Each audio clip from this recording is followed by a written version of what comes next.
and welcome back to my channel. Guys, it is my favorite time of the year, and in a couple of weeks, the holiday travel rush will begin. The American Automobile Association, or AAA, predicts that 115.2 million people will travel at least 50 miles from home over the holidays this year. The United States Secretary of Transportation Pete Buttigieg recently announced that commercial airlines will start making their planes wheelchair accessible. This is huge. For years, air travel for people with physical disabilities who use powered chairs, or even some who use manual chairs, has been, what is the word? Challenging. Airlines are often known to lose or damage wheelchairs, and the situation is quite serious. I shared my experience of flying from Pittsburgh to Los Angeles with a layover in Chicago, where United Airlines employees actually broke my chair while I was representing ADAPT at the DNC. My friend and mentor, Diane Coleman, who just recently passed, who had spinal muscular atrophy, was in the parking garage at Chicago's Midway Airport, going to her van when her chair stopped working, leaving her stranded. I frequently traveled across the country, and almost always, we would board and deplane using jet bridges. A jet bridge connects the terminal to the plane, making the boarding and disembarking from the jet much easier, since people are not exposed to the elements.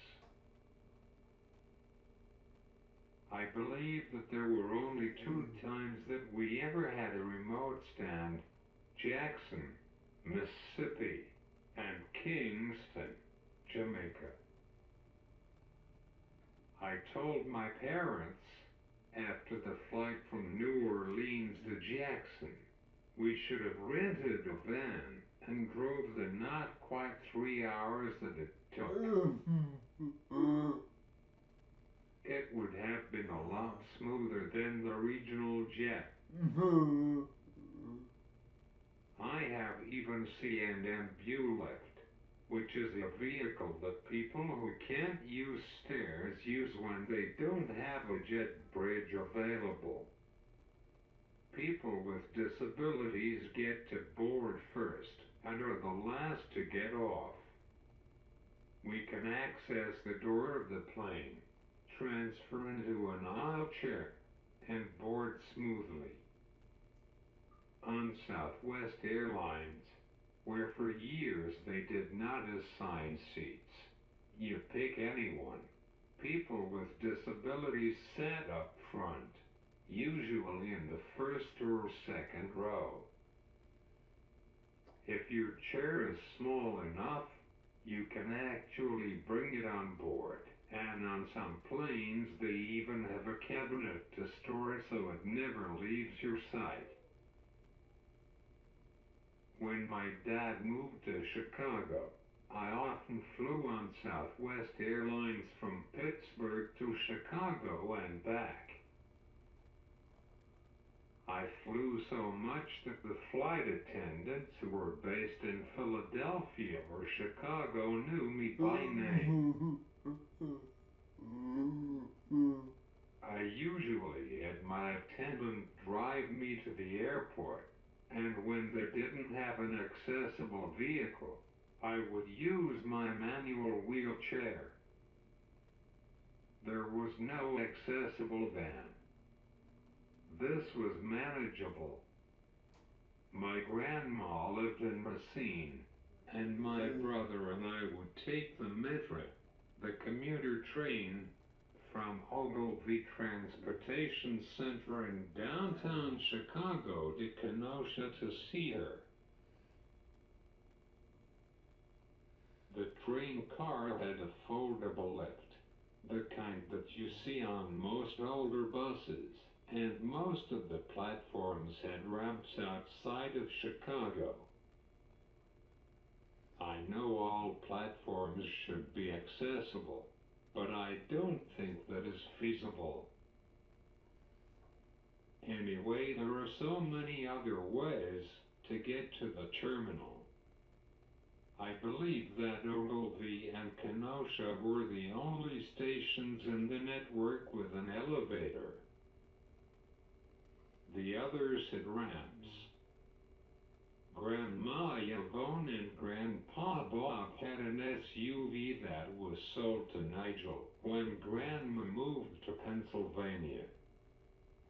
I am unsure if there was a bus service, paratransit, or other transportation options available.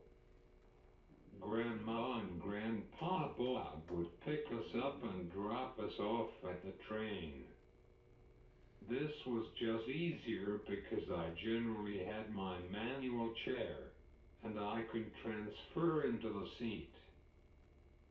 Medicaid will only pay for one chair every 5 years. That has been the rule forever, even before managed care came into effect. Since I am more independent in my power chair, Medicaid pays for it. I have to buy a manual off of eBay or get it donated.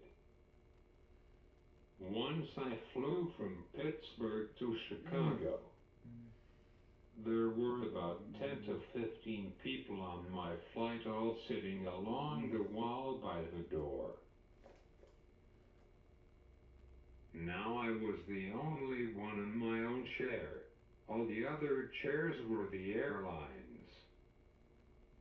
The flight itself was normal, but as I was waiting for my chair, I heard, "Where's the chair?"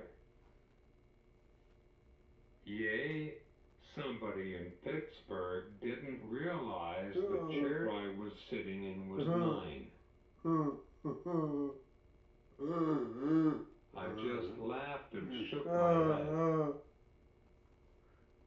So, I finally got unloaded, and my dad got angry when he saw me sitting in one of the wheelchairs from the airport. I knew what happened, and it was an honest mistake on the part of the gate agent, but Dad flipped out. If you had 10 people in chairs and they all looked the same, you would assume, well, somebody should have paid more attention and actually tagged my chair. They called Pittsburgh and somebody checked where it was. They have 10 flights a day, so I got it delivered the next morning. Southwest lent me one of their chairs. When Dad saw that it was just a standard chair, he understood why.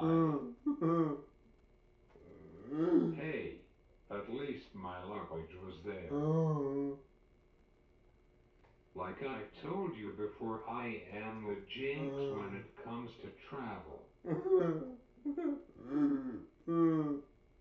I generally find the best way to make sure that equipment makes it with you is keeping it on you at all times, or putting an air tag that connects to your phone. Airlines track you. It is true, airlines track you. I mean, a few years ago I was flying from Seattle to Pittsburgh, where we had to change planes in Denver.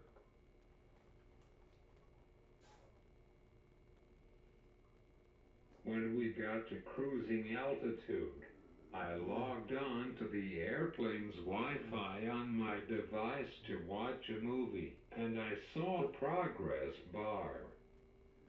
It was not just the flight I was on, it was for my entire itinerary. How do they know? They know. It's kind of good for those who try and cheat by booking a longer flight with a layover in a desired city for less money. I believe that one of the best and safest ways for wheelchair users to fly is just to simply stay in our chairs in the pressurized cabin. Will I want to sleep in my chair or stay in my chair on a transatlantic flight? No, not necessarily. Therefore, I want the option still to transfer into a regular seat, especially if I hold a first or business class ticket. We've come a long way from that first bus blockade at the intersection of Colfax and Broadway in terms of accessible transportation, where the game of 19 held the city of Denver hostage. When I saw the story, I think about Diane Coleman singing We will ride with strength, truth, and justice on our side. By the grace from God above, our battle cry is love, and we will fly, we will fly. May Diane Coleman rest in power. Please like this video and subscribe to my channel. I will see you soon.